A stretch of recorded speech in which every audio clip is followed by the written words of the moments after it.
guys, tonight we travel back to the mucky, noisy streets of a medieval town in the year 1350. You've done something unthinkable, something both tiny and monumental. Your stomach gnawed too loudly, your eyes lingered too long, and your fingers? Well, they did what hungry fingers do.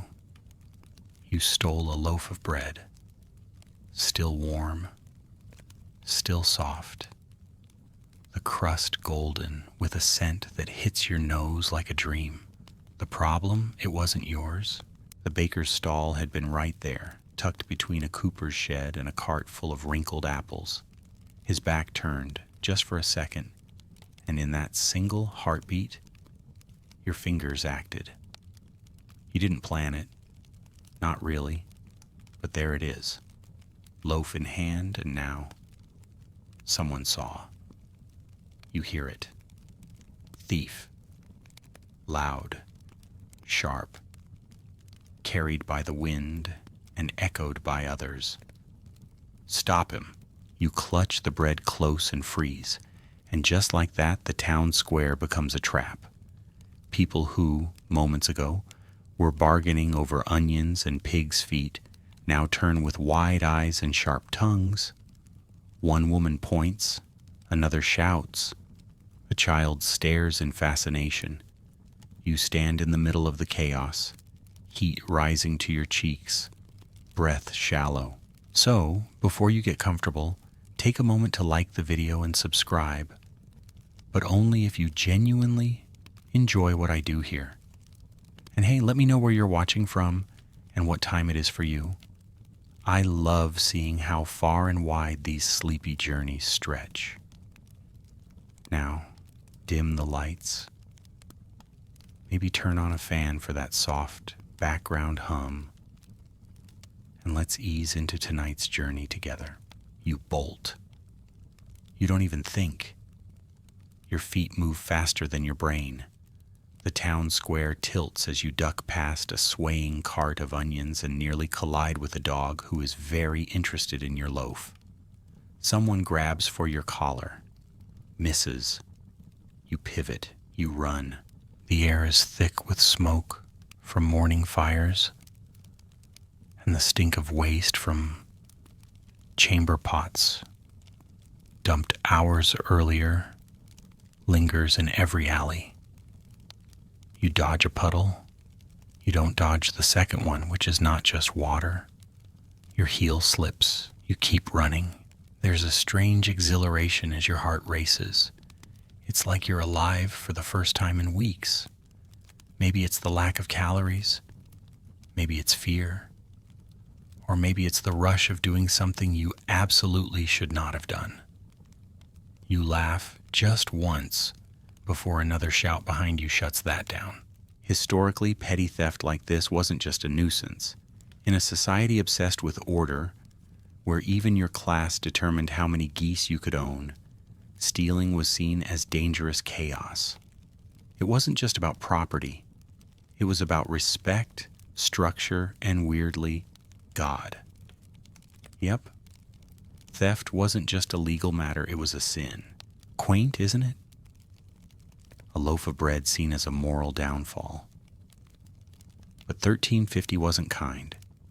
It was the midpoint of the century, still reeling from the Black Death's chaos just 2 years prior.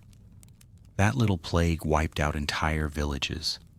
So when you steal, folks don't just see a thief, they see decay creeping back. You skid around a corner and press yourself against a rough stone wall.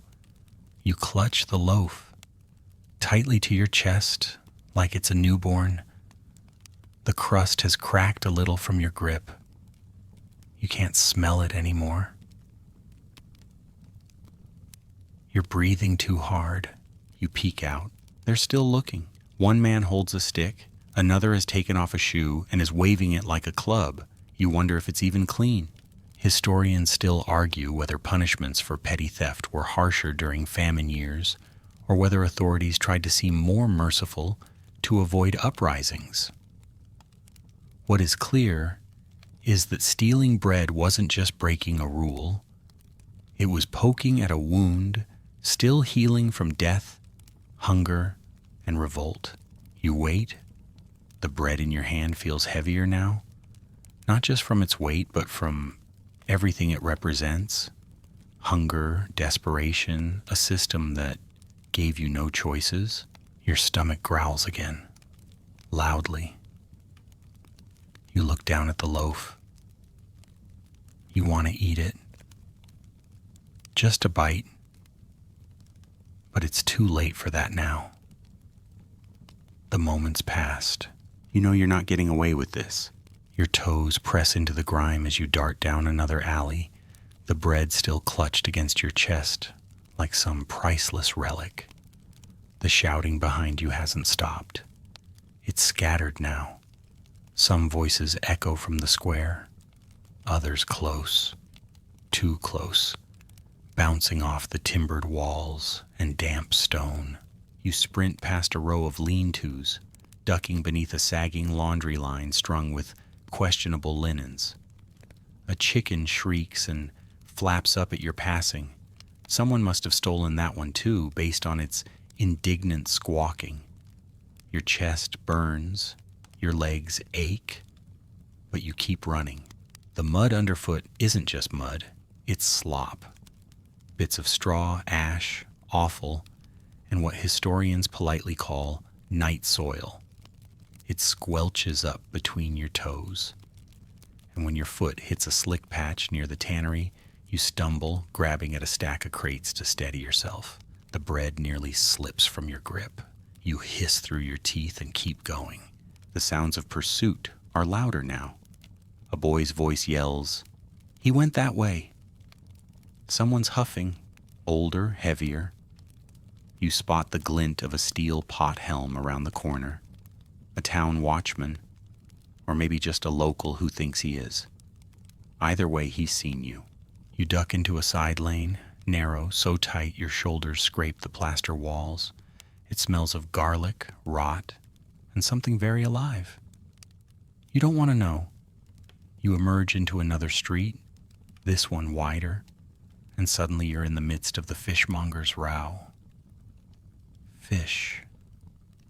So many fish. Salty, briny, staring in every direction like judgmental old nuns. You weave between stalls, knocking over a bucket of eels, which promptly begin their escape attempt across the cobblestones. Someone curses in a dialect you don't recognize. A hand grazes your tunic, too close. You spin left, ducking beneath a hanging sign carved with the crude image of a lobster. Your lungs feel ready to burst. It's said that medieval towns were designed less with logic and more with survival in mind. Streets twisted unpredictably, some narrowed to footpaths, others opened into courtyards with wells or livestock pens. Getting lost was easy, so was getting cornered. Historians still debate whether these chaotic layouts were accidental or strategic, perhaps even meant to confuse invading forces or prevent fires from spreading. Right now, you're not thinking about fire. You're thinking about that guard again. You hear his boots now, heavy, thudding against the stones. You try a trick, climbing. There's a cart half loaded with sacks of barley. You scramble up, nearly dropping the bread at last, and try hoisting yourself onto a low ledge. Your hands are slick. Your feet slip. The bread tears slightly at the side. And then, a grunt below. A hand grabs your ankle and yanks. You hit the ground hard. The bread bounces once and rolls toward a puddle. You reach for it, but the same hand grabs your tunic and pulls you to your feet. There he is, the watchman. Middle-aged, broad shoulders, a face like a clay pot that's been thrown too many times. His nose twitches as he smells you. His mouth tightens. "Well, well," he says, voice like gravel. "Got yourself a treat, eh?" You try to speak, maybe to explain, maybe to run again, but he shakes his head. Too late for that. Another man arrives, thinner, with crooked teeth and an apple in one hand. He munches it like he's watching a play. More gather. Faces. All around. Some cheer. One woman claps. Another spits. You're a spectacle now. Funny thing, most people in 1350 never witnessed royal executions or knightly duels. But catching a thief? That's entertainment. Free and morally satisfying. You're the evening show. One boy points at the bread and laughs. Not even a whole loaf. Which is true. In your fall, the crust cracked, and a damp patch darkens one side. Not that you'll be eating it. A third man, the baker himself, pushes through the crowd. His face is red. His arms flail. "That's my bread," he shouts. "Stolen! I want him punished." The crowd murmurs their agreement, their excitement. There are no police, as we'd recognize them today. Just a mix of guards, reeves, bailiffs, and men with loud opinions. Justice is flexible. A rope is fetched. Your hands are bound. Not tightly, but enough to make it uncomfortable. You're pulled forward. The baker follows, still shouting. The bread is held up like evidence in a very crumbly courtroom. Somewhere, a town crier is probably scribbling notes. The path you're dragged down is familiar. It leads to the center of town, the place where announcements are made, where stocks stand, where you're about to become part of the day's programming. You try not to stumble as they march you forward. The crowd follows like kids behind a pie wagon, and still your stomach growls. You don't walk. You're tugged, dragged, bumped along by the rope that binds your wrists and the calloused hands of a guard who smells faintly of dried turnips and old ale. The crowd thickens as you reach the market square again, the very place where this all began. The irony does not go unnoticed. They march you right past the baker's stall. He stands triumphant now, arms crossed, his apron flapping in the breeze like a banner of justice. He eyes you with a mixture of pride and righteous fury, the kind only bakers and blacksmiths can pull off convincingly. The stolen loaf, now somewhat flattened and trailing crumbs, is passed back to him like a relic. He holds it up for all to see. "Stolen from my hands," he declares to a crowd that's already heard this 3 times. In broad daylight, someone shouts, "To the pillory!" Others cheer. A dog barks. A woman giggles nervously. This is peak entertainment for a Tuesday. The pillory stands near the market cross, an ominous wooden frame with 3 holes. 1 for your neck, 2 for your wrists. It's old, weathered, stained with who knows what. You've walked past it before, barely noticing. Now it looms like a wooden guillotine without the subtlety. 2 watchmen hoist you up. You squirm, but the rope tightens. One of them mutters, "Hold still," as if you were the problem here. Your head is pushed down, and your wrists guided into place. Then comes the clunk of the top board closing in. The iron pins are driven through with practiced ease. It smells of sweat and mildew, and it's strangely cold against your skin. And then nothing. You're stuck. Crowd members lean in. One boy pokes your cheek with a stick. Another tosses a clod of dirt that narrowly misses your ear. A woman mutters, "That one's been trouble since spring." You don't recognize her, but she sure seems to know you. The public humiliation is half the punishment. That's the idea.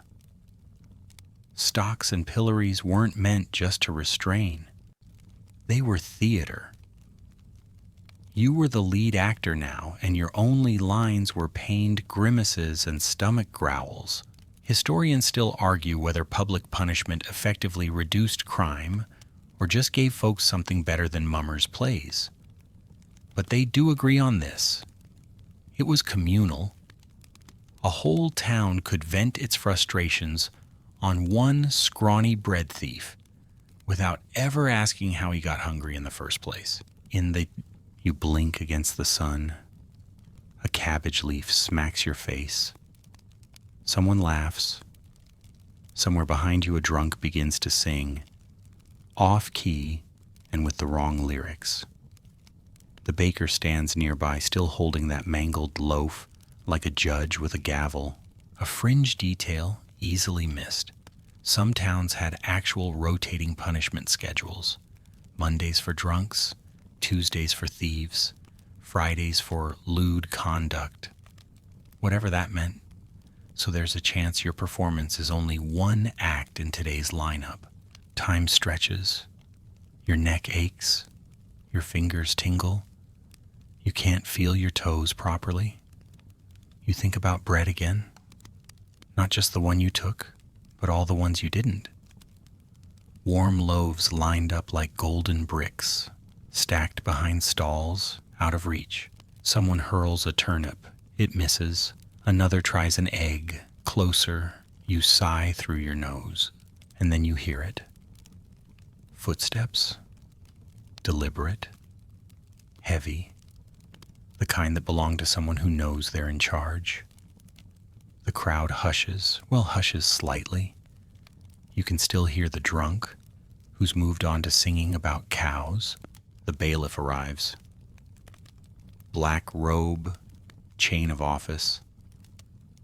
Facial expression like he's constantly smelling burnt porridge. He surveys you with mild irritation, like you've interrupted his nap. Well, he says, let's see what the damage is. The baker steps forward, holding up the bread like a trophy. Caught him red-handed.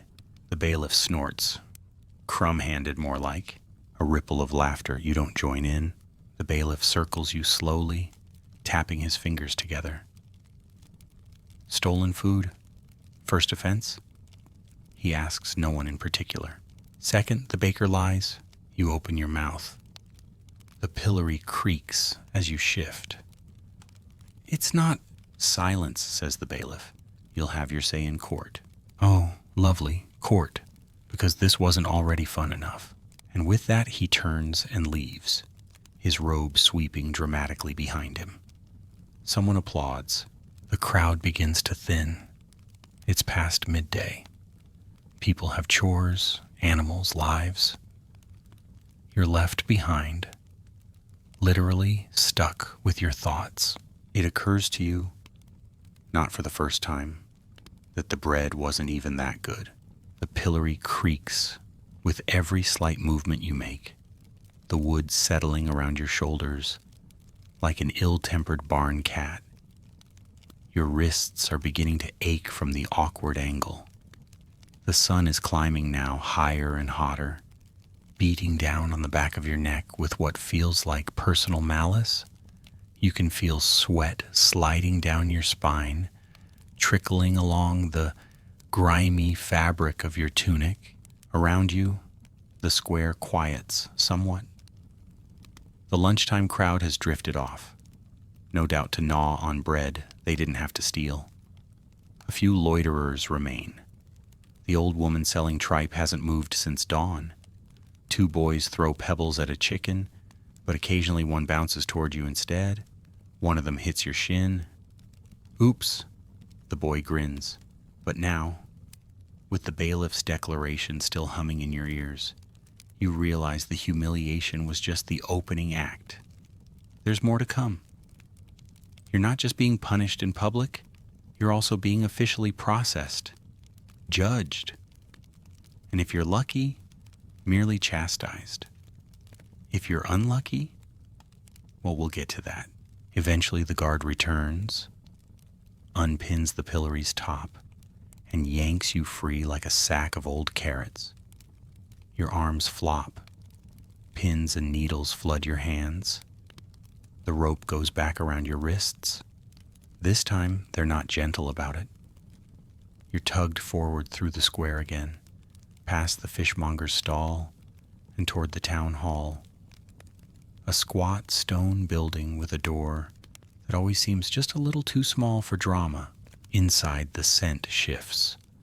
Musty parchment, candle wax, and a faint note of mildew. You're led to a holding room, not quite a jail, not quite not. A bench along one wall, a single window with iron bars. A guard watches you from a stool, whittling something that looks suspiciously like a rude pig. Sit, he grunts. You sit and wait.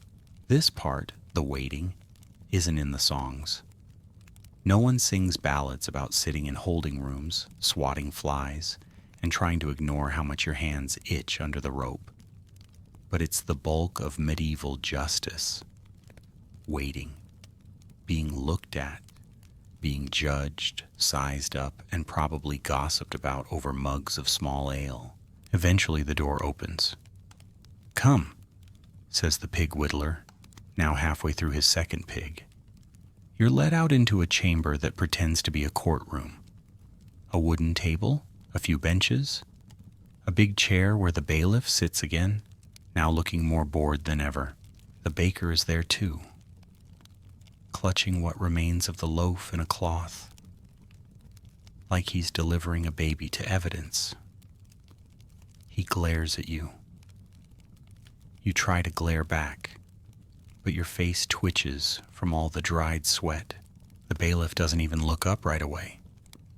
He's flipping through a sheaf of parchment, muttering about someone named Thomas the goat herd, and what sounds like a very unfortunate incident involving turnips. Eventually he looks at you. Name? You give it. Age? You hesitate. 15, you lie. Maybe you'll earn some pity. He squints at you. You don't look it. You shrug. Small bones. He sighs. What were you thinking? You want to answer honestly. That you were hungry. That your sister hadn't eaten in 2 days. That the baker was shouting at someone and it was right there and the smell made your stomach do somersaults. But you just say, it was bread. Historians still argue whether medieval courts were more about enforcing the law or reinforcing power structures. Either way, fairness wasn't really on the menu.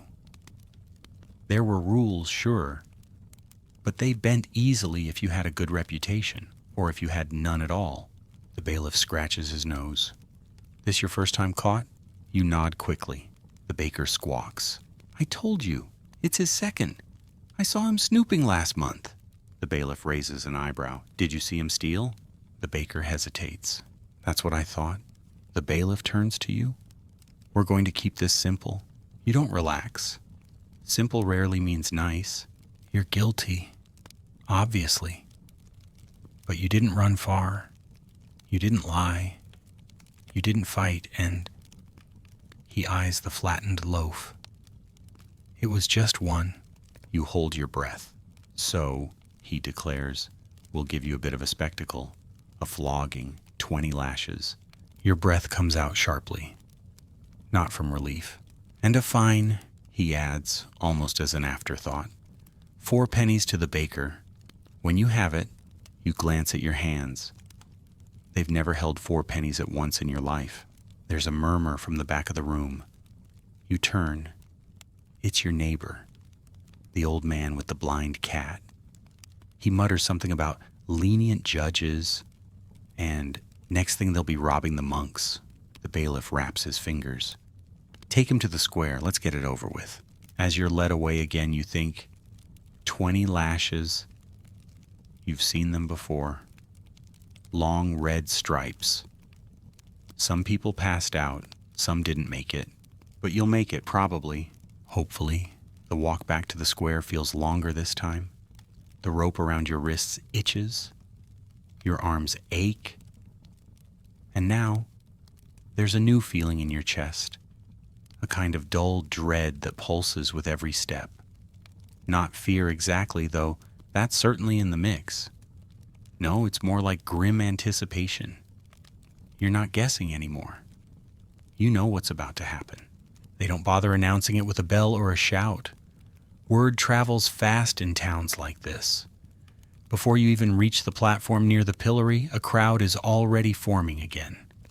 Some faces are new. Others, like the boy with the pebble and the woman with the cabbage, are familiar and irritatingly pleased to see you return. Didn't run far, someone snickers. Maybe he just likes the stocks. The guard gives your shoulder a shove. Up. You climb the steps to a wooden platform stained by years of punishment. The kind of wood that creaks like it remembers everything. A horizontal post stretches across the middle with 2 thick iron rings set into it. You're guided to it. The rope on your wrists is untied, only to be replaced by 2 rough leather straps. Your arms are spread wide, pulled taut. You try not to look at the tool itself, but of course you do. The lash. It's a strip of hardened leather, knotted at intervals for that extra oomph. It isn't fancy. It doesn't have to be. It's practical pain. The man holding it is practical too. Broad shoulders, bald head, thick forearms that say this is not his first flogging.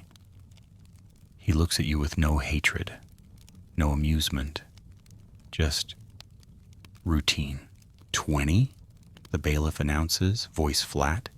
For the theft of bread, begin, and the first one lands. It's not as bad as you expected, which is a terrible realization because the second one is. It slices across your back like fire on wet skin. You gasp. The third follows, then the fourth. You lose count around 6, not because you can't add, but because your brain has started retreating, curling up in a small, warm mental cupboard where bread never runs out and no one owns a whip. Around strike 8 or 9, your knees begin to wobble. You don't cry out. You won't. But your teeth dig into your bottom lip so hard, you taste copper. Your hands twitch against the straps. Your shoulders scream. A few folks in the crowd turn away now. It's all fun and games until there's real pain. Others watch more intently.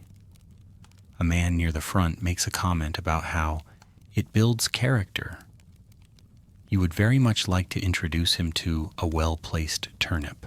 Historically, flogging was used widely for petty crimes in medieval Europe, especially for the poor who couldn't pay fines and didn't own anything worth confiscating. You couldn't get blood from a stone, but you could certainly get it from their back.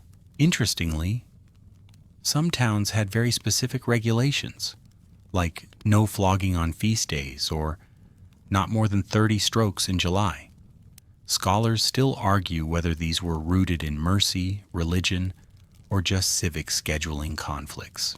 By the time the final lash lands, you're not standing so much as swaying. Your breath rattles.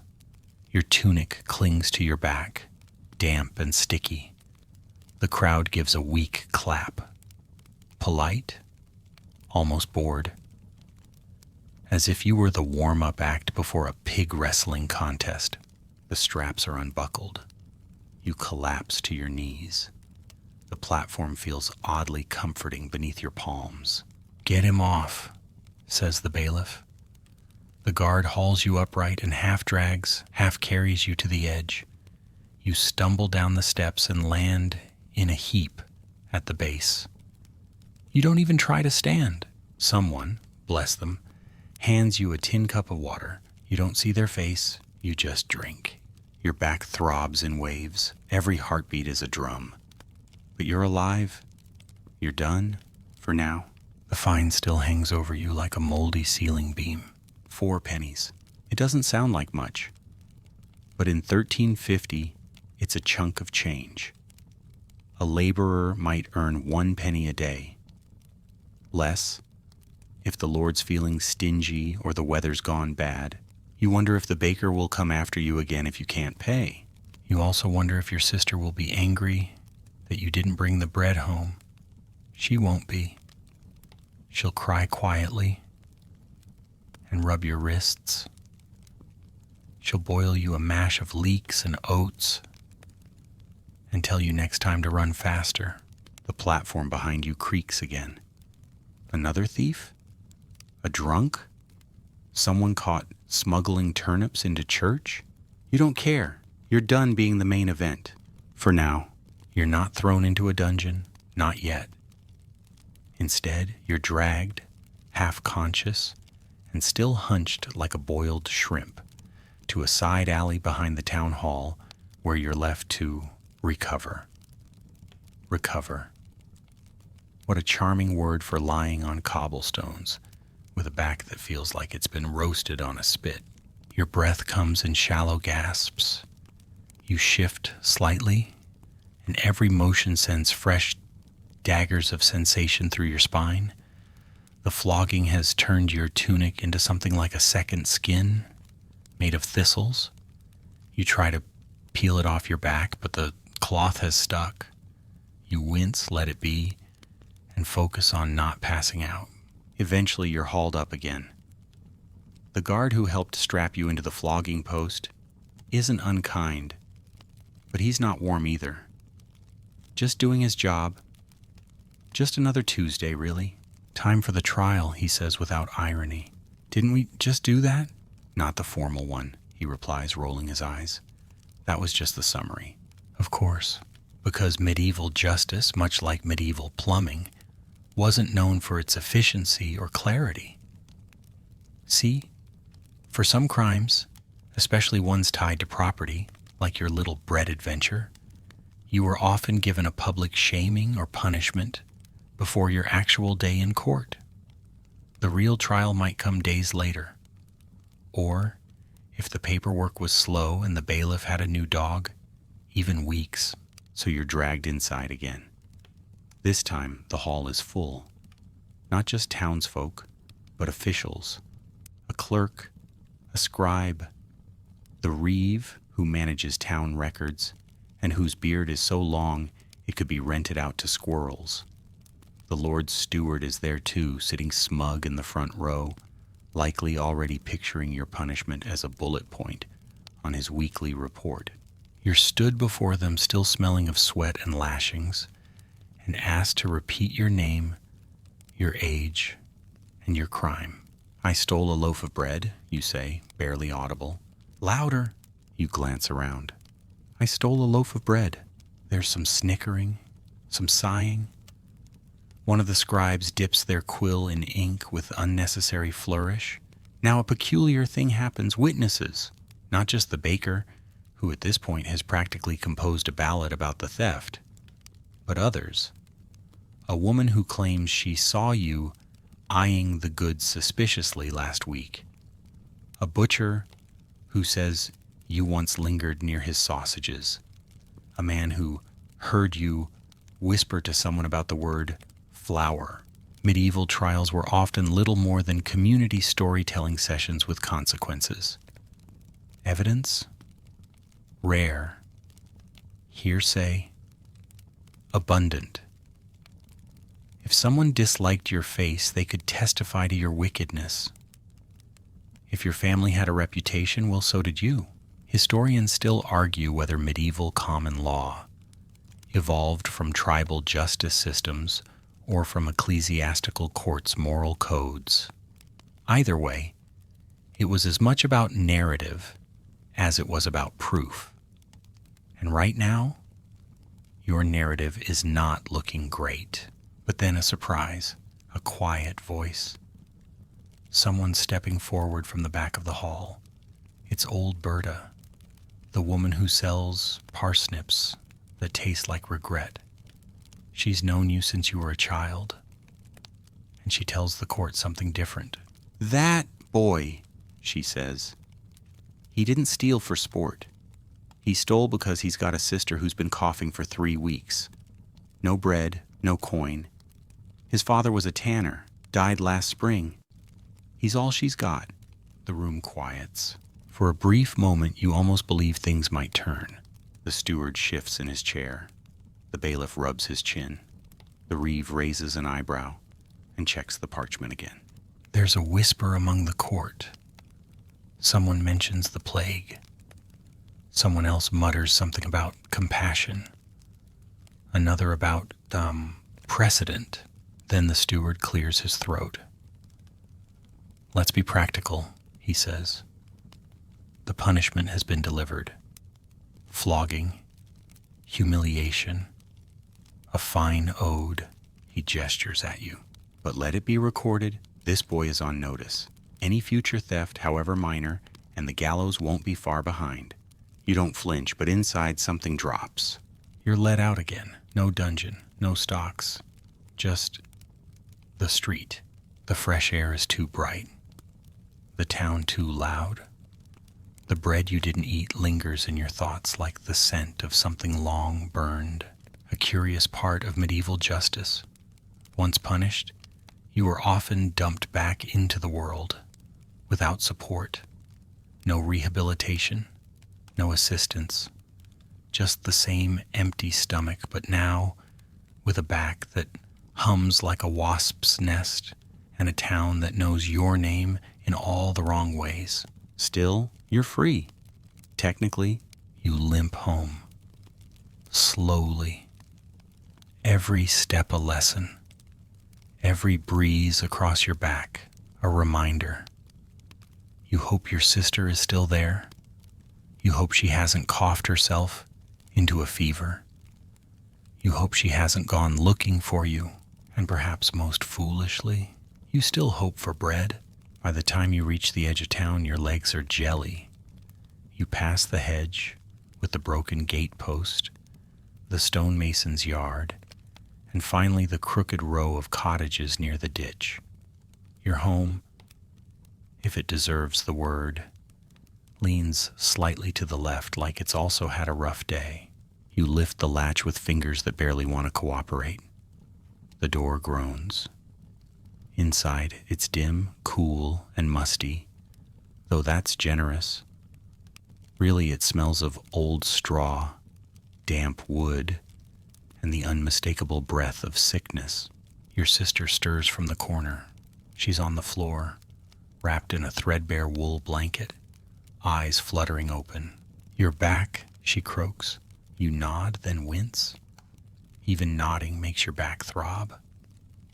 "I didn't get it," you say, voice low. She smiles anyway. "You came back?" You kneel slowly, wincing all the way down. She reaches out a hand, tiny, pale, fever-warm, and touches your cheek. "Next time," she whispers, "maybe we ask for bread first." You laugh, soft and broken. "Wouldn't have worked. I'm not very charming." Your stomach growls. So does hers. And in that silence, reality sets back in. The punishment is over, but the hunger hasn't gone anywhere. You've simply survived the consequences of desperation. The desperation itself, still alive and well. It's a strange thing.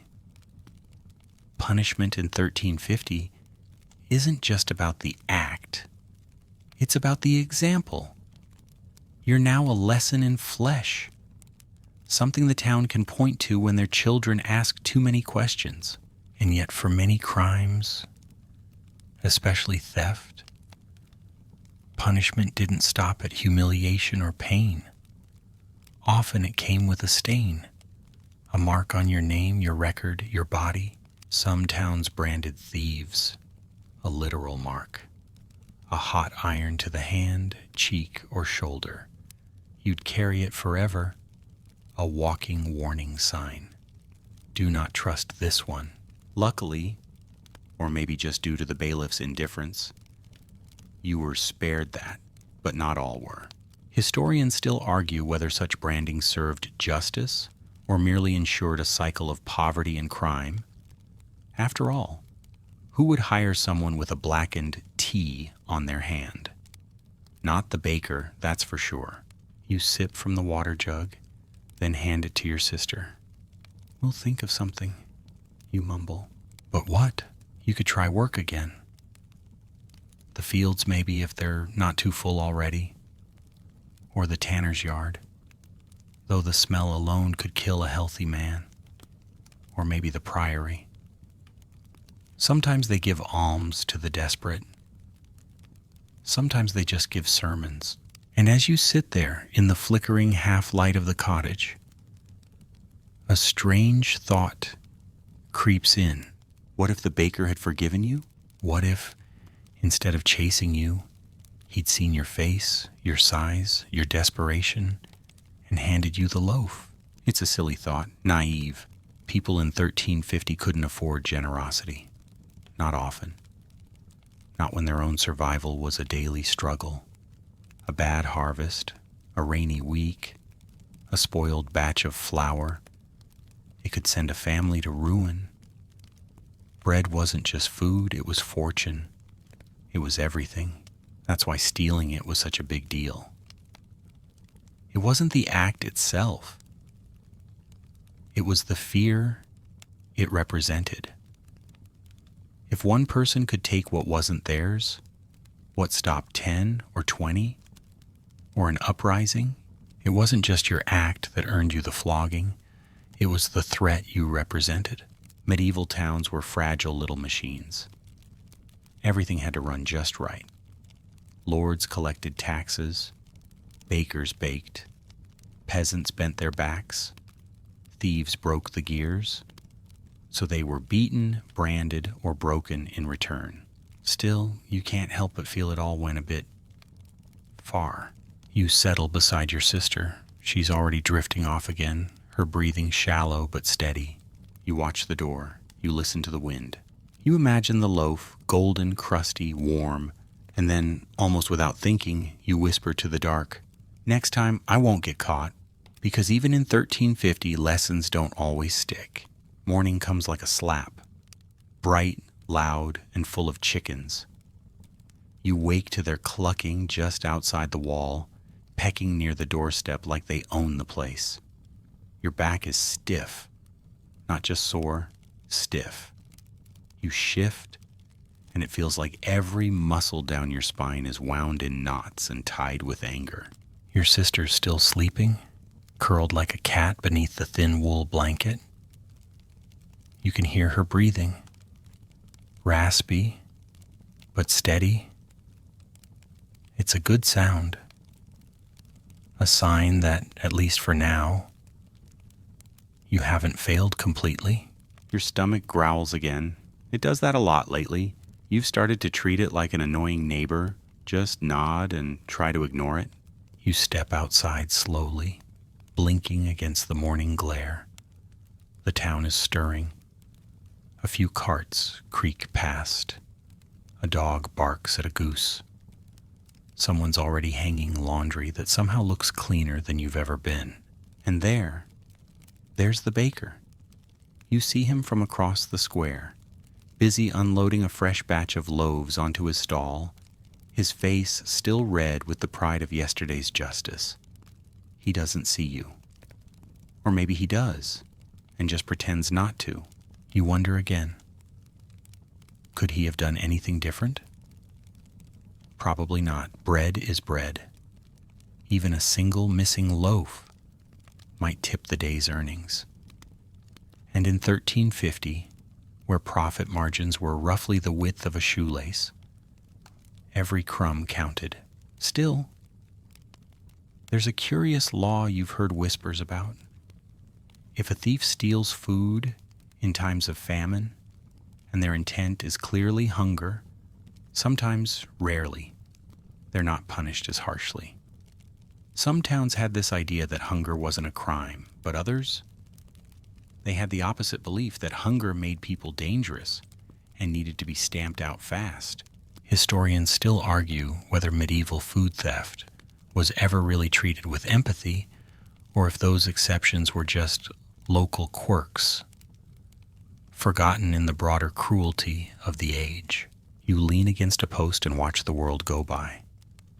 A monk passes mumbling Latin. A vendor hawks wilted greens. A girl drops a pail and blushes furiously as water spills across the stones.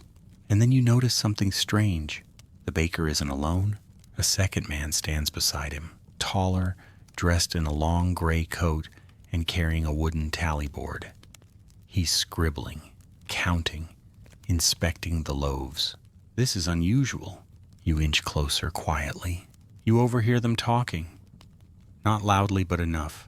Can't afford another theft, the baker is saying. The tall man nods. Then secure the stall better. Rope across the front. Maybe a boy to watch it. And if someone tries again, punish them harder, harder than yesterday? The baker asks, voice rising. He's lucky he stood after 20 lashes. The tall man shrugs. Or unlucky he didn't get 21.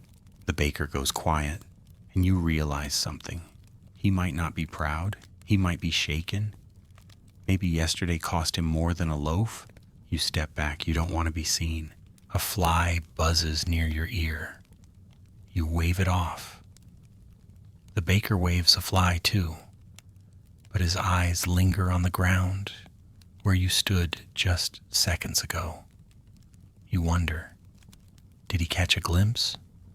Did he recognize the limp in your step or the bend in your back? Back home, your sister is awake. She's managed to heat a little water in the clay pot over a tiny fire. Where she found the wood, you have no idea. I dreamed we had honey, she says, smiling. You smile too. Did it drip off the bread or just float magically in the air? Both. She stirs the pot. You still owe him money, don't you? 4 pennies. That's a lot of nothing. You both sip the hot water like it's soup. You pretend it has flavor. She pretends she's full. You're interrupted by a knock. A sharp one. Not the neighbor's cat, not the landlord, real human knuckles. You freeze, she does too. You rise slowly and creak open the door. It's the baker. He stands awkwardly holding something wrapped in cloth. You stare at him. He clears his throat. This isn't a gift, he says quickly. Don't get ideas. You raise an eyebrow. I had a surplus. You say nothing. It's slightly stale. Didn't sell. Figured it'd go to waste otherwise. He hands you the bundle. It's warm. Still warm. Next time, he mutters, ask. You nod, still speechless. And if I catch you stealing again, he adds, now more comfortable in his irritation, I'll use the rolling pin myself. He turns and walks off without waiting for a reply. You shut the door, unwrap the cloth, and inside, a small round loaf. Not big, not fresh, but whole. Yours. You tear it in half. Your sister's eyes go wide. Dreams do come true. Maybe, you say, handing her the larger piece. And just for a moment, you both chew in silence. The bread is stale and perfect. The next few days pass in a daze. You still walk funny, thanks to your stripes. Your back tightens up in the mornings and only starts to loosen by late afternoon. Just in time for it to tighten again when you lie down on the hard-packed floor. You've learned to sleep on your side. You've learned a lot of things lately. Your sister seems to be improving little by little. The loaf the baker gave you lasted 2 days, carefully portioned out with scraps of leek and the very last of the oat mash. You even found a shriveled apple behind the cooper's shop. That was a good day. It had a worm in it. You named the worm and gave him his own corner of the house. Today, though, you're feeling brave. Not brave like steal more bread. Brave. Not quite. But brave enough to step out into the town without immediately ducking behind barrels. People look at you differently now. Some glance, then glance away. Others stare. Their eyes follow the curve of your shoulders, as if trying to see the marks beneath your tunic. A few nod grimly, like you're a fellow soldier in the war of poor decisions. And one woman, just one, offers you a carrot. You blink at her. It's free? She shrugs. Call it early harvest or sympathy. You take it, you try not to cry about it. This is the strange part of being publicly punished. It turns you into a sort of folk figure. You're not just you anymore. You're that boy, the bread thief, the one who took and paid. A little legend on 2 feet. It has its perks, the carrot, for example, but it also comes with something heavier. You're being watched, not by guards, not by the baker, but by everyone. If you sneeze too loudly near a fruit cart, someone will mutter, "Here he goes again." If you loiter too long in front of a shop, someone will start whispering about missing cabbages. You're not just a boy anymore. You're a walking cautionary tale. Medieval towns had long memories and short tempers. Once someone was labeled, it stuck like soot. In fact, certain chroniclers even kept detailed records of local offenses, not just for tax or tithing purposes, but for gossip, disguised as record keeping. Historians still debate whether these lists served as justice tools or simply public shame logs. Either way, they were read aloud at meetings. Imagine having your worst day preserved forever in a scroll next to goat sales and chimney repairs, but you try to carry on. You clean your hands more. You avoid the market stalls unless you absolutely need to pass them. You try to smile more, even though it hurts a little. And then one day you're approached by someone unexpected, the town reeve. He's got a face like a cracked boot and a voice like gravel, but he's carrying a satchel of rolled parchment and something else. Opportunity. "I've got work," he says bluntly, carrying messages, light parcels, sometimes chickens. You blink. "Why me?" He shrugs. "You're fast. You know the alleys, and you've already proven you're willing to risk life and limb for bread." That's the kind of desperation I can use. You don't know whether to thank him or feel insulted. He hands you a satchel. "Start tomorrow. If anything's missing, I'll assume it was you." Charming, but it's something. You tell your sister that night. She nods sagely. So you've gone from stealing bread to delivering it. You both laugh at that, hard enough to cough. Your laugh, her cough. Still, something's shifting. For the first time in a while, you can feel it. Momentum. It's not dignity. You don't get that back so easily, but it's motion. A forward shuffle. And here's the quirky part. Some towns actually preferred hiring reformed criminals for certain roles. Not important ones, mind you, but dangerous, thankless jobs, chimney cleaning, tanning hides, night soil collecting, things nobody else wanted to do. Because, well, what do you have to lose? There's even an old rule in some records, once whipped, twice wise. It's not comforting exactly, but it's oddly fitting. So you become a runner. You carry messages. You fetch herbs. You transport eggs. One broke once, don't ask. You walk past the pillory now and then. Sometimes you spit near it. Sometimes you pat it gently and whisper, "Never again." And the baker, he sees you now and gives a small nod. No smile, but no scowl either. Progress. The days grow longer, warmer, smellier. Summer in 1350 doesn't come with flowers and romance. It comes with flies, foot sweat, and questionable fish. But still, you're getting used to it. You're faster now, stronger too. Not by choice, but out of sheer necessity. Your job as the Reeves runner is simple. Carry things, don't break them, and avoid being mistaken for a thief again. That last part is surprisingly difficult. You're often seen moving quickly through alleys with parcels tucked under your arm. More than once, someone's shouted, "Oi! What's that in your tunic?" And you've had to patiently, or not so patiently, explain, "It's literally a message. Do you want to read it?" But over time, the suspicion fades to familiarity. And then one morning, while delivering a scroll of inventory records to the steward, you hear your name mentioned behind a curtain. The boy who stole the bread? Same one. He's working now? Seems so. Reeve trusts him. Interesting. You step softly past the curtain, pretending not to have ears. It's a strange feeling being seen. Not seen like before. On a platform strapped to wood. Seen as someone who might, possibly, be useful. And then you hear something else. They say if he pays the fine, his name will be cleared. Your breath catches.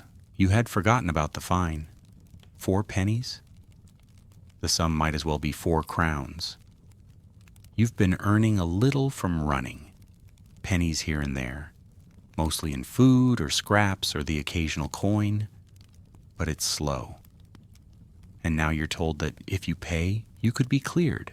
You go home that night and pour out your worldly riches. 2 pennies, a bent nail, half a chicken feather, and a broken bead.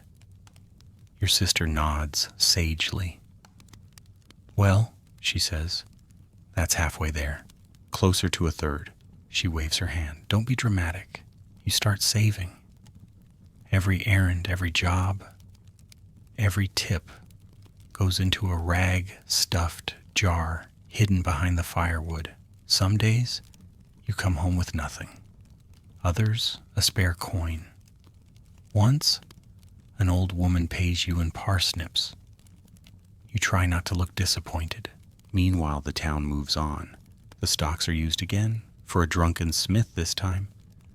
You watch from the edge of the square, arms crossed. He swears loudly. You nod. At least you didn't swear? Much. And then one sticky afternoon, something unexpected happens. The baker waves you over. You approach cautiously, half expecting him to accuse you of breathing near his bread too hard. Instead, he gestures to a stack of sacks. Flour delivery came early, he mutters. Need a strong back. You blink. You want me to help you? No, he says flatly. I want you to levitate these sacks into the cellar. You grin because sarcasm in 1350 is rare and precious. You heave the flour into the cellar 1 sack at a time. It's dusty, hot, and your back still protests. But you do it. When you're done, the baker tosses you a coin. Don't spend it on crime, he says deadpan. You add it to the jar that night, 3 pennies. Almost there. You notice something else too. The more you work, the more people offer little jobs. Sweep the path, deliver a basket, watch a stall. You're still that boy, yes, but you're also becoming that helpful boy. And that's worth something. Now here's a curious medieval tidbit. Some towns had a sort of informal forgiveness system. If you paid a fine and demonstrated good behavior, certain offenses could be scrubbed from the town's record. Not always, not officially, but practically. People would start treating you normally again. The Reeve might even strike your name from the public shame list. Historians still argue whether this system was a true form of restorative justice or just favoritism wrapped in a tunic. Either way, it worked better than a brand on the cheek. One morning, the Reeve calls you into his office. You're terrified at first. Have you crushed the wrong egg? Delivered a message upside down? But he's holding a small bag. 4 pennies, he says. You stare. Is this for me? From me, he clarifies. Technically a loan, but I've seen the jar. You're close. I'll take back what you earn next week. You don't even argue. You take it. You run gently to the steward's office, drop the bag on his desk, and declare, my fine is paid. He blinks, checks it, nods once. Very well, you're clean. Just like that. No fanfare, no ceremony, no parade. But you walk out taller? Cleaner? No. You still smell faintly of cellar flour and yesterday's onions. But cleared? Yes. You head home and tell your sister. She beams. Now we can finally live like respectable scoundrels. You both laugh. And that night, over boiled nettles and dry crusts, you feel something that's been missing since the flogging. Hope. It's small, like a warm pebble in your pocket. but it's yours. You think clearing your name would feel like the end of something? But it turns out it's just the beginning of a new kind of awkward, because now, legally, you're no longer a thief. But people don't always operate on parchment. People operate on memory. And memory, as it turns out, has a long shelf life in a medieval town. Take today, for example. You're walking down the main street, newly confident, head held just a smidge higher than last week. The reeve even nodded at you this morning. Nodded. That's basically a knighthood, administratively speaking. You're halfway to the apothecary with a satchel full of herbs when a woman hauling milk jugs stops mid-stride and mutters, "Hope that bag's earned this time." You blink. It is. She just snorts and walks away, sloshing milk in righteous disapproval. Welcome to the second half of medieval justice, reputation. Historians still argue whether public punishments were intended to reform criminals or simply to mark them permanently for society to manage. Either way, once you've stood in the pillory, your shadow tends to stretch. You keep your cool, you deliver the herbs, you get your coin, but as you walk back home past the baker's stall, you catch a whisper. That's the one. Took bread. It doesn't matter that you paid the fine, that you took the lashes, that you've hauled more flour sacks than any donkey in town. For some, you'll always be the scrawny boy who tried to cheat the system. Back home, your sister greets you with a smile and a spoonful of something vaguely green. "Pea mash," she says. "There were no peas? I got creative. You eat the mash. It's gritty and warm, and as you chew, you tell her about the whispers." She nods. "They'll forget." "Will they? They forgot about Mad Hal and the eels?" "They did?" "No," she admits, "but it was a better story." You laugh. It's true. Your theft wasn't dramatic. It didn't involve curses or flaming carts or chickens dressed as bishops. It was just hunger. And that's the part that stings. It was so ordinary. Here's the uncomfortable truth. In 1350, your story is far from unique. Theft, especially of food, was common. The Black Death had swept through just 2 years before. Fields went unplowed, markets shrank, prices soared. Bread became more precious than ever. In fact, some towns even recorded a rise in petty theft during this exact decade, not because people were suddenly more wicked, but because the balance of survival had tilted. More mouths, fewer crumbs. Some lords lowered rents. Others raised them. Some priests preached charity. Others called for harsher penalties. You could walk 10 miles and find 2 completely opposite approaches to justice. It was a lottery, really, with your ribs as the wager. One curious fringe fact. In some parts of England, bread courts were held to inspect and regulate bakers. If bread was found too small, underweight, or overpriced, the baker could be fined, or even shamed. Imagine that. The very man who cried thief might one day be judged for his own loaf. You picture it. The baker in the pillory, holding a half-sized roll while townsfolk throw onions. You smile. "Thinking of revenge?" your sister asks, teasing. "Thinking of balance," you reply. But the truth is, you're tired of being angry. Tired of being that boy. You just want to be you. And then something happens that shifts the tide ever so slightly. The miller's apprentice falls ill. Some say it's the fish. Others blame demons. Either way, there's a job opening, and the reeve sends you. "You'll run deliveries to the mill," he says. "Grain up, flour down. Simple. Simple." The mill is out near the river, past the town walls. You haven't been that far in weeks, maybe months. The idea of clean air and distance is more appealing than you'd expect. You start the next day. It's early, still misty. The path to the mill winds past hedgerows and lazy sheep. You pass 2 monks walking barefoot and humming. You wave. They wave back. At the mill, you meet the miller, a surprisingly quiet man with strong hands and a permanent flour cloud hovering around him. "Carry that up," he says, pointing to a sack. And just like that, you begin. The work is hard, constant, but no one whispers, no one points. Out here, you're not the bread thief. You're just the new helper. The boy with decent arms and a silent mouth. One afternoon, after delivering a particularly heavy load of rye, the miller nods. "You've got a good back," he says. You pause. "Used to," you mutter. He frowns, confused, then shrugs, and you realize he doesn't know. He didn't hear. He wasn't there. You smile quietly and go back to work.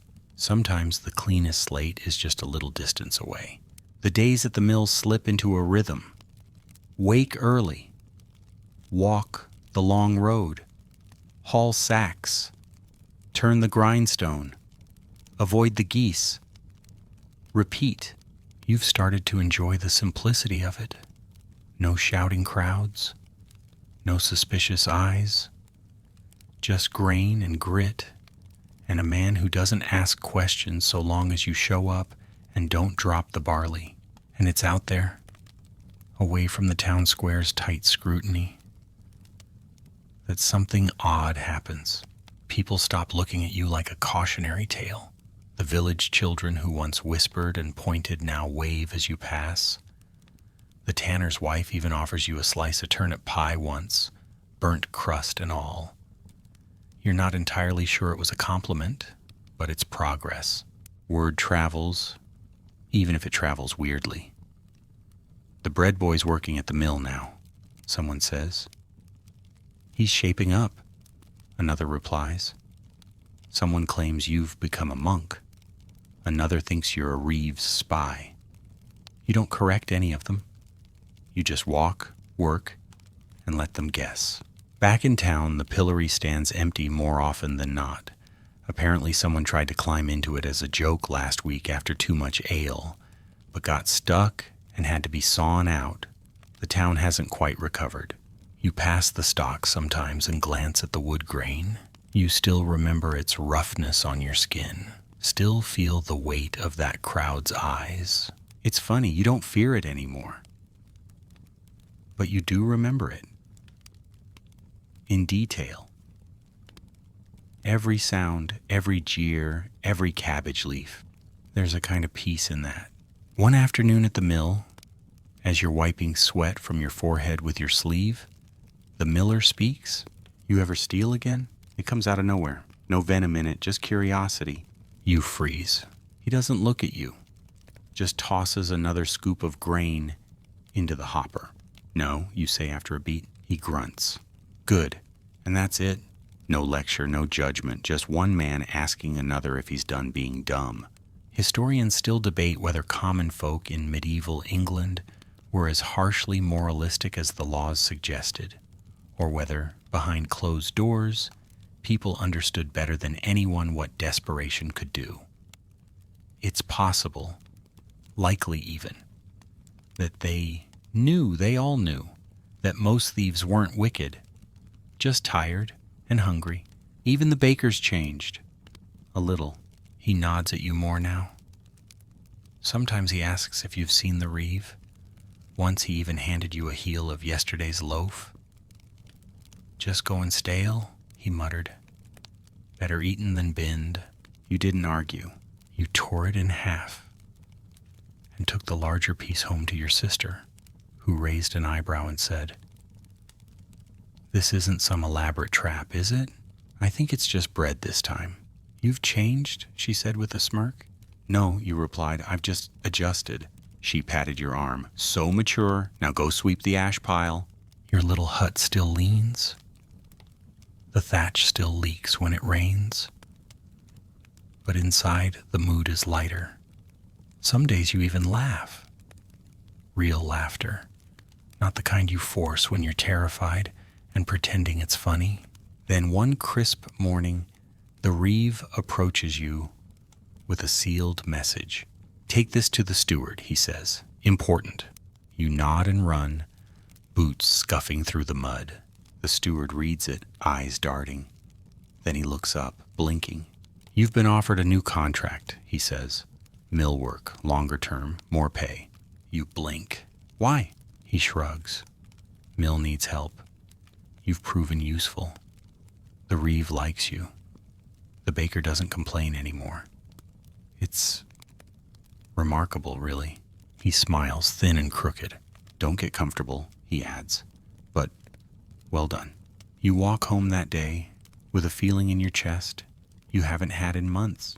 Not just hope, not just relief. Belonging. You've made it, not far, not fancy, but enough. Enough to not be whispered about. Enough to be waved to, not spat at. Enough to be trusted with grain and messages and now and then stale bread. And that night you and your sister sit beside the fire, chewing slowly on roasted turnips and day-old crusts. She leans her head on your shoulder and murmurs, "Remember when you were a criminal?" You chuckle. "Still am, probably, somewhere in the scrolls." "Should I start calling you Sir Bread?" "Only if you want to get tickled." Tempting, you both fall into a companionable silence. The fire pops. The wind rattles the shutters gently.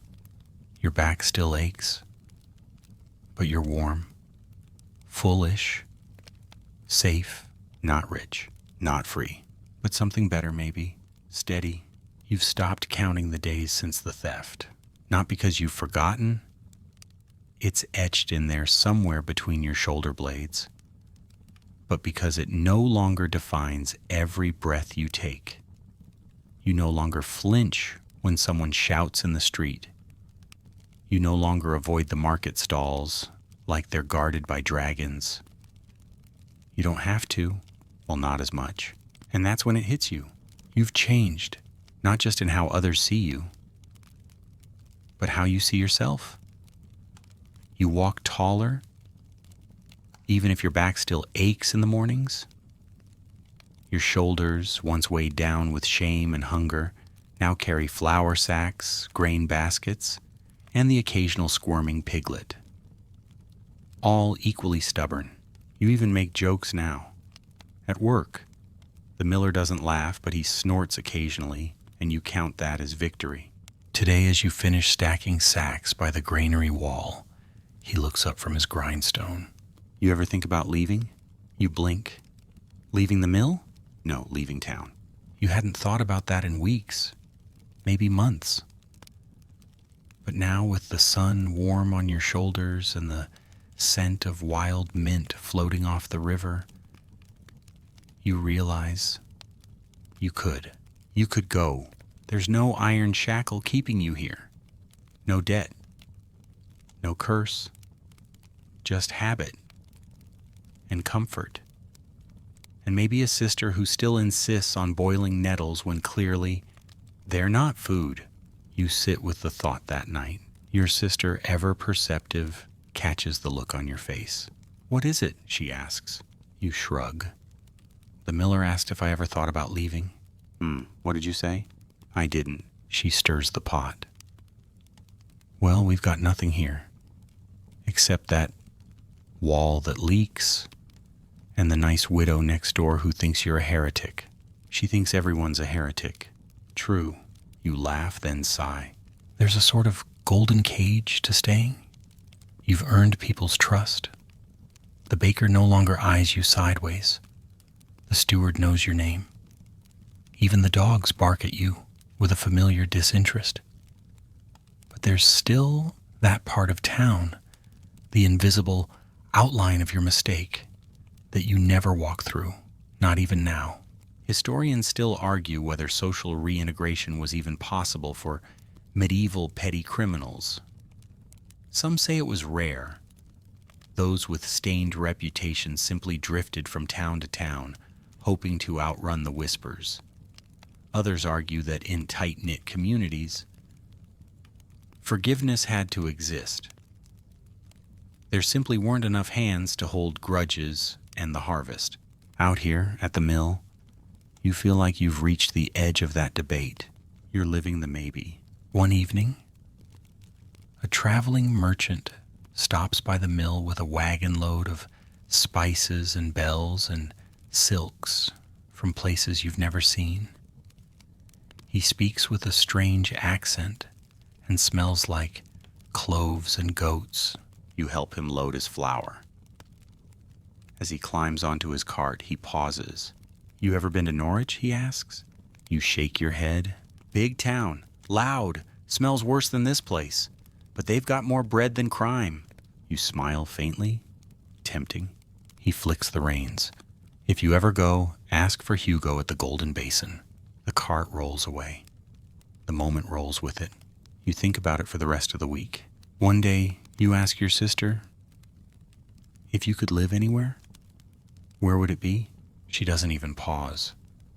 Someplace with cheese and baths and shoes that don't talk back. That's a tall order. You asked. You tuck that dream away like a secret coin. Still, you stay. For now, you keep working. Keep saving. The miller pays fairly. The reeve continues to recommend you for odd tasks. Once you're even trusted to deliver a sealed scroll to the manor house. The guard eyes you for a moment, then waves you through without a word. You pass through the stone arch and feel a curious sensation. Belonging. A year ago, they would have run you off with sticks and a lecture about morality. Now they don't even blink. And here's the curious bit. Some towns, when recording minor crimes, used a tally stick or a chalk mark. Once the debt was paid, the mark was wiped clean, sometimes literally. It was called quittance. A strange word, but a beautiful one. You don't know if your record was officially scrubbed, but you feel quittance in your bones. You are not the crime. You are not the pillory. You are not the bread. You're the boy who once stole, then worked, then changed. And that's something. Autumn creeps in like an old aunt, slow, chilly, and with a faint scent of turnips. The days are shorter now. The sun slinks lower in the sky, and mist curls up from the fields each morning like the breath of sleeping giants. You rise before dawn, most days. The air bites at your fingers, your breath comes out in little clouds, and the grass crunches underfoot.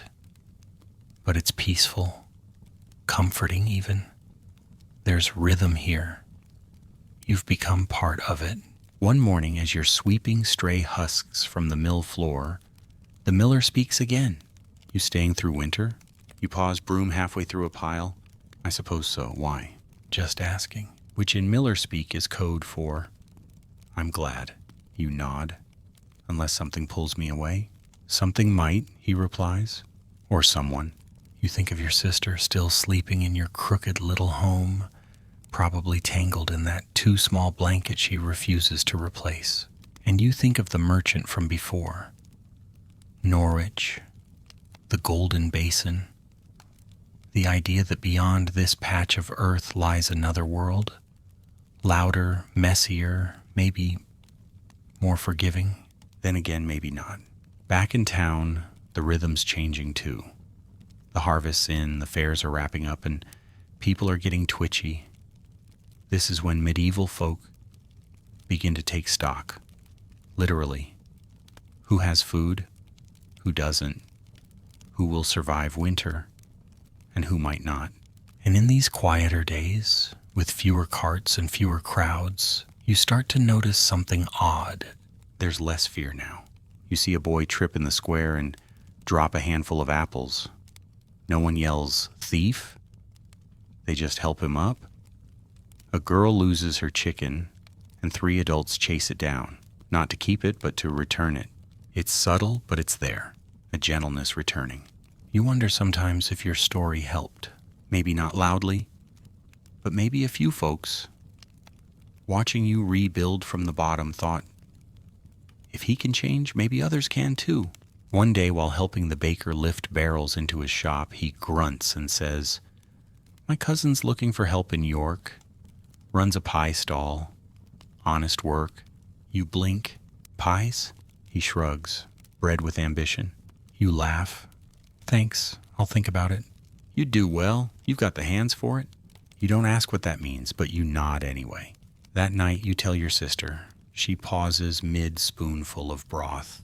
"Pies in York?" You nod. "Sounds ridiculous." She grins. "Ridiculously delicious. When do we leave?" You don't answer. Not because you don't want to, but because you realize you could. You have choices now. And that's what surprises you most. Because a year ago, your only choices were steal, starve, or lie down in the mud and wait for fate to step on your face. But now, you can stay, you can leave, you can even dream. It's a luxury you don't take for granted. Here's a quirky little truth. In some records, you'll find former criminals listed later as tradesmen, even guild members. It wasn't common, but it happened. People weren't always doomed by one mistake. Not if they found a way to earn trust again. Not if someone like a reeve or a baker or a miller gave them a second page in the ledger. Historians still argue whether these transformations were due to mercy, practicality, or simple forgetfulness. But you don't care. You're living one. You spend your days between sacks and grindstones, your evenings in the flickering warmth of your fire, your sister humming some nonsense tune about a goose and a spoon. And your nights are dream-filled again. Sometimes you dream of that old loaf, warm, golden, heavy in your hands. But now you dream not of stealing it, but of baking one, with your own flour, in your own oven, for someone else's empty belly. Because, in the end, maybe that's the best kind of redemption. Not just earning bread, but knowing what it means to share it. Winter arrives quietly. No grand entrance, just a steady tightening of the cold around your ankles and a sky that never seems to brighten past a tired gray. Smoke curls from every chimney in town, a sure sign that folks are burning anything burnable. Wood, dung, last year's broken chair. At the mill, work slows but never stops. Grain still needs grinding, bread still needs baking, and people still need eating, even if the food gets simpler, thinner, and more creatively named. Your sister calls her latest dish stew, with an exaggerated flourish. But you both know it's just hot water and boiled onion skin. But you eat it anyway, together. Some days, it feels like that stolen loaf happened to someone else, a character from a story you once heard. Other days, your back twinges just right and reminds you exactly how many lashes you took for it. You don't forget. You can't forget. But you've grown around the memory now, like a tree growing around a nail in its trunk. The miller keeps you on through the cold months. He even lets you sleep in the loft on the coldest nights, where the flour dust settles like snow and mice stage nightly battles over crumb territory. You don't mind. You're dry. You're safe. You're trusted. And then one morning, deep in the frost of midwinter, the reeve stops by the mill with a letter. "A merchant caravan's headed to York," he says. "They're taking on help." You glance at the parchment. It's sealed, stamped, and addressed not to you, but to the merchant himself. "He owes me a favor," the reeve says. "Said he'd consider my recommendation." You turn the letter over in your hands. "Why me?" "Because I remember you when you were lying in a puddle behind the stocks. Because you got up. And because, somehow, you didn't stay angry." You swallow hard. Your hands are dusty. Your heart's louder than you'd like. That night you sit by the fire with your sister, letter resting between you. "I hear they have actual fruit in York," she says. "I hear they have pies," you reply. "Fruit inside the pies." You both sigh dreamily. "Do we go?" she asks. You don't answer right away. You just look around your little crooked house, at the familiar shadows and creaky floor, at the shelf with the parsnip bowl and the one comb you both share. "It wouldn't be starting over," you say softly. "Just starting again." She nods. "Then let's begin." And so you prepare, you pack light, a spare tunic, a bit of cheese the baker gave you, in a rare moment of generosity. The letter, of course. And your sister's spoon, which she insists is lucky because it's never bent, no matter how bad the stew. On the morning you leave, you pass the stocks one last time. You don't spit, you don't laugh, you just place a single crumb of bread on the wooden rail. A quiet offering, a soft goodbye. As the town disappears behind you, the road ahead feels wide. Not easy, never easy, but wide. And that's something. You walk side by side with your sister, boots crunching on the frost-hardened road. She hums a tune, the same one she always hums. It's silly, off-key, and perfect. Ahead, the sky is just starting to brighten, rosy pink, streaking through the clouds like a smudged painting. You don't know what waits for you in York, but you know who's walking there. You, the boy who once stole bread, the boy who got caught, the boy who paid, and the boy who changed. Not just because he had to, but because somehow he could. The road to York fades gently behind you, but the rhythm of your footsteps carries on, steady, soft, like a lullaby, whispered through worn-out boots.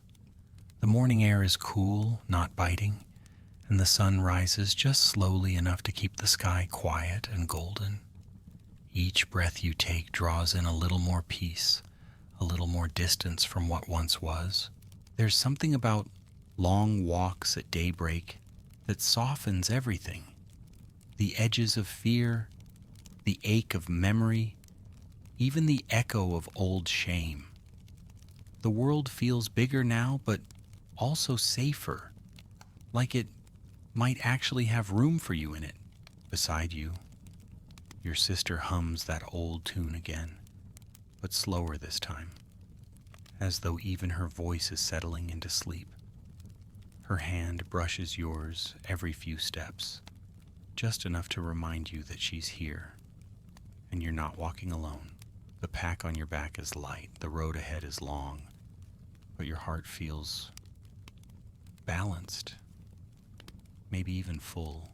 And as your thoughts begin to soften, like fresh bread pulled from a hearth, you let the rhythm of your steps rock you gently, not toward fear or hunger, not toward punishment or shame, but toward something calm and kind and slow. So now, wherever you are, whether curled up in bed, wrapped in blankets, or lying under a quiet sky, let your breath grow deep and easy. Let your muscles uncoil like lazy vines.